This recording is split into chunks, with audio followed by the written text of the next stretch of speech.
வைகோ பேசின பேச்சுக்கு அறிவாலயத்துக்குள்ள திரும்பி போயிருக்க முடியுமா சார்? இலங்கை தமிழர் பிரச்சனையை பத்தி பேசினா காங்கிரஸும் சிறுத்தைகளும் ஒன்னா திரும்ப காங்கிரஸும் திமுக ஒன்னா இருப்பாங்களா சார்? இருக்க முடியாதுல்ல. ஸோ சில சமரசங்களுக்கு பிறகுதான் தேர்தல் காலத்துக்கு கூட்டம். அதனாலதான் கொள்கையை தூக்கி தூர வச்சு யாரு கண்ணு மறைவா வச்சிருக்கு, யாரு கண்ணிலையும் படக்கூடாதுன்னு தான் நான் சொல்லுவேன். அதுக்கு அங்கே வேலையே கிடையாது.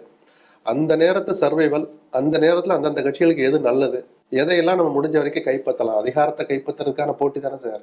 அதில் கொள்கையெல்லாம் மக்கள் பார்க்குற பார்வை தான். அந்த நேரத்தில் கூட அவங்க ஒரு பெர்செப்ஷன்ற ஒரு இடத்துக்கு அவங்க வந்து நின்றுடுறாங்க. எனக்கு தெரிஞ்சு ஒரு 30% மக்கள் சார் ஓட்டு போடுறவங்கல்ல 30 பேர் அந்த முதல் நாள் வரைக்கும் முடிவே எடுக்கிறது இல்லை. அந்த மெஷினை போய் பார்க்குற வரைக்கும் கூட அப்படியே ஓப்பனாக தான் போகிறான். அவ்வளோ தூரம் தீவிரமாக யோசிக்கிறான்னு பெருசாகவும் நம்ம அதை கௌரவப்படுத்தலாம்.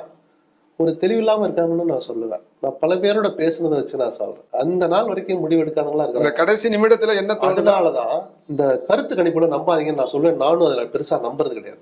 யாரும் உண்மையை சொல்றது இல்லை. சொல்லணும்னு அவசியம் இல்லை சார்.